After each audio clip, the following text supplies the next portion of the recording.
So Toyota Tacoma, sometimes it can be a little tricky to go into four-wheel drive, and we're going to show you some of the tricks to make sure it goes all the way in four-wheel drive. So Toyota Tacoma uses a turn knob for activating its four-wheel drive, and this is actually a good thing because the old style was these pull handles where you pull, it'll engage it in four-wheel drive. Well, that's kind of a brute force way because if the cogs aren't lined up perfectly, you can do a little bit of premature wear on your gears.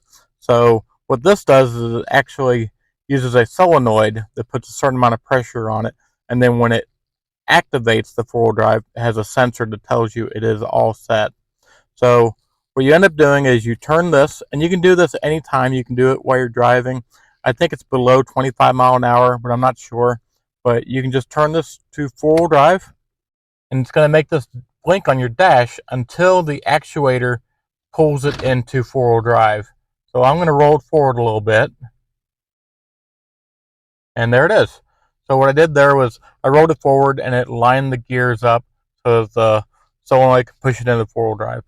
Now, sometimes you do need to roll it forward and turn the wheels to the right or to the left a little bit to get it to engage in four-wheel drive. So that's how the Toyota Tacoma four-wheel drive works. Now let's talk about four low. So you're in four high right now, and you need to go into four low. What you do is you take your shifter and put it in neutral, and then on this knob, you push in and turn it to four low. You'll see on your dash that it'll say four low, it'll be solid, and it won't be blinking, and everything will be solid. My seatbelt's off right now, that's why that's blinking. But those lights will be solid. The four low will be a solid light. So now that that's a solid light and your four-wheel drive is engaged, you can put it in drive, and you are in four low right now. Now to disengage, it's just the opposite. After you're doing your off-roading, you put it in neutral, turn it over to four high, and then make sure your forward low light is gone. Now, sometimes that forward low light will be blinking, and you'll need to throw it in drive and kind of move it forward just a hair and maybe turn the wheels. Most of the time, it'll come out of forward low, but that's just a sometimes situation. So what are the benefits to having forward low? So on a TRD off-road, you have benefits of your traction control systems. So for example, I have a locker, and I can access the locker from my rear end on four low. I cannot access it on four high. It's just one of the rules. You can't access it on four high. Maybe they'll change that rule, but right now that's the rule. Another thing is I can access my mogul settings and my crawl control. So those types of settings I can access when I'm in four low. On your multi-terrain select tool on the TRD off-road, you can set it for mogul, and I generally set it on the mogul. It's kind of a mid-grade setting. It's not too aggressive, and the reason why I don't want it too aggressive is these things are noisy. Toyota Tacoma has, you've probably heard the saying, the sneakers in the dryer noise, where when your wheel is a little bit off ground or slipping, it makes this horrible noise. It's not bad. It's supposed to happen. It's supposed to make that noise, but just know it is really annoying when you're off-roading. That's why I set it on the mogul. It gives it a kind of a neutral area. It lets the wheels slip a little bit, but then it'll grab.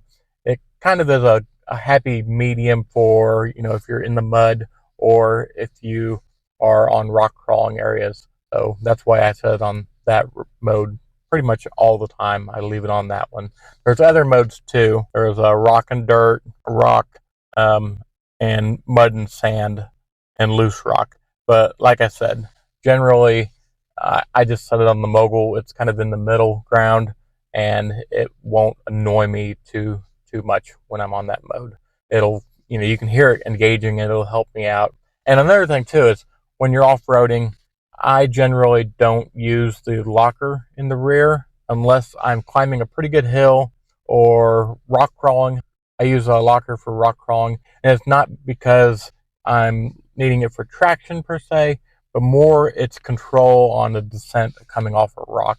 So when you're coming off a rock and you don't have it locked, this wheel coming off the rock can slip off really quick. And what it does is, because they're locked in together on your rear, instead of this tire just slipping off real quick off the rock, your tires are locked together and it'll roll off the rock nice and smooth.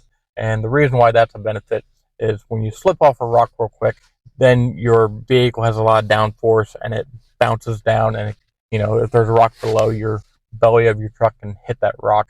So it kind of helps that situation out from you just pounding into a rock. And like I said, I use the locker once in a while when I'm in maybe a mud pit or something like that.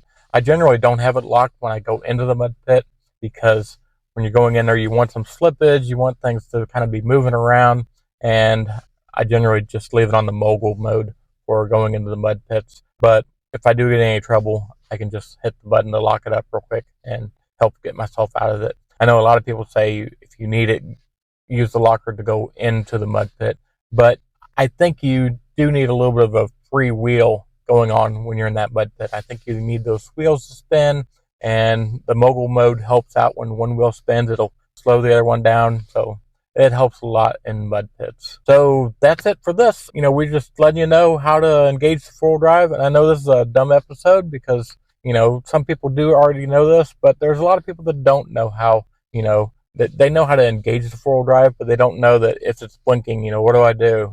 Is there problems? Do I need to take it to a dealership? And the answer is 99% of the time, no. You just need to rock the truck back and forth, and you're fine.